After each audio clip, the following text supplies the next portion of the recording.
नमस्कार, मैं हूं आशुतोष और आप देख रहे हैं एशियन टाइम्स न्यूज। लोजपा सांसद चिराग पासवान के दावों की उस वक्त हवा निकल गई जब अ, केंद्रीय मंत्री पशुपति पारस की मुलाकात बीजेपी के वरिष्ठ नेता भूपेंद्र यादव से बुधवार शाम हुई। जी हां, ये मुलाकात कई मायने में बहुत खास रही है। कुर्नी में कुर्नी विधानसभा में उपचुनाव हो रहे हैं और इस उपचुनाव में पशुपति पारस भी एनडीए की तरफ से चुनाव प्रचार करने जाएंगे। और इस बात पे मुहर तब लग गई जब उनकी मुलाकात दिल्ली में भूपेंद्र यादव से हुई। उस मुलाकात के वक्त लोजपा के नेता महताब आलम भी मौजूद थे। अब आप एक बात समझ लीजिए कि चिराग पासवान की जब से एनडीए में दोबारा वापसी हुई है, तब से वो इन बातों का दावा कर रहे थे कि पशुपति पारस की अब एनडीए से विदाई तय हो जाएगी। और उन्होंने जो गृह मंत्री अमित शाह से वार्ता की थी, उस बैठक में उन्होंने अपनी तरफ से ये प्रस्ताव या आप डिमांड कह सकते हैं रखा था। उसके बाद से जब लोजपा के चिराग पासवान गुट के प्रदेश अध्यक्ष राजू तिवारी ने भी मीडिया से जब बात की थी, तो उस वक्त भी उन्होंने कुछ अपने डिमांड्स की ओर इशारा किया था।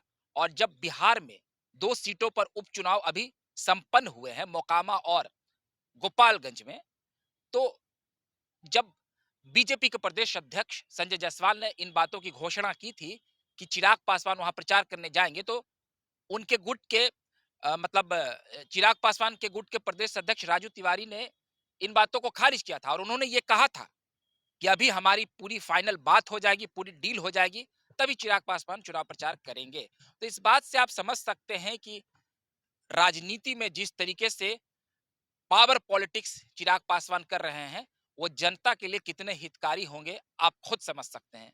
चिराग पासवान पर एरोगेंट का दाग लगता है कि वो काफी घमंडी है, अपने कार्यकर्ताओं से बात नहीं करते हैं, जनहित के मुद्दों को लेकर संघर्ष नहीं करते हैं, अपने क्षेत्र में नहीं जाते हैं।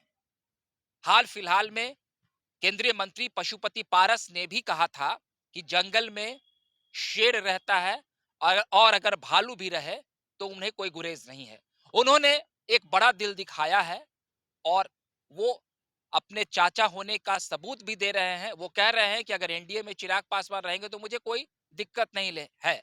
लेकिन वहीं चिराग पासवान लगातार इस बात की कोशिश कर रहे हैं कि एनडीए से पशुपति कुमार पारस को बाहर का रास्ता दिखा दिया जाए। आप जरा समझ लीजिए कि जब से नीतीश कुमार एनडीए से बाहर गए हैं, तब से बिहार में एनडीए नई समीकरण को गढ़ रही है और उसी समीकरण के आश्रय चिराग पासवान की भी एंट्री हुई है। मगर चिराग पासवान जनता से दूर जा रहे हैं, कार्यकर्ताओं का उन पर से विश्वास टूट रहा है और उनके खेमे में कई लोजपा के वरीय नेता भी नहीं है और असली लोजपा होने का दावा पशुपति कुमार पारस ही करते हैं। इसी वजह से उनकी राजनीतिक हैसियत और हस्ती को देखते हुए प्रधानमंत्री नरेंद्र मोदी ने उन्हें केंद्रीय मंत्री भी बना रखा है। मगर बिहार की राजनीति में फिसलते जनाधार और अपने फिसलते कद को देखते हुए चिराग पासवान हमेशा गलत बयानबाजी करते हैं और जनहित के मुद्दों से दूर रहते हैं। और चिराग पासवान की यहां तक कि लोजपा कार्यालय में भी एंट्री बंद है। पारिवारिक मतभेद में भी उन पर कई आरोप लगे हैं। मगर चिराग पासवान इन बातों को अभी भी समझने में भूल कर रहे हैं और अभी भी कई मौकों पर मीडिया के सामने गलत बयानबाजी कर देते हैं।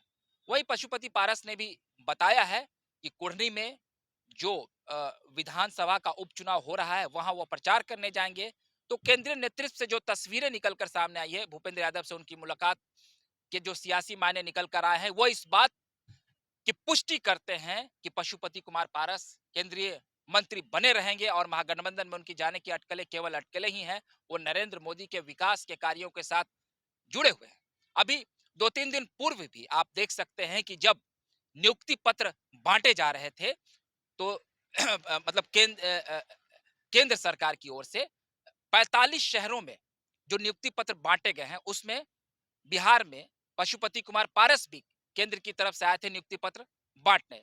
तो इससे यह बात साफ समझा जा सकता है कि अमित शाह और नरेंद्र मोदी का विश्वास उन पर पूरी तरीके से बना हुआ है और उनकी मंत्री पद कहीं नहीं जा रही है और वो एनडीए में मजबूती से जुड़े हुए हैं। और जो सियासी समीकरण बिहार में आने वाले चुनावों में गढ़े जाएंगे, उसमें पशुपति कुमार पारस अहम रोल निभाएँगे।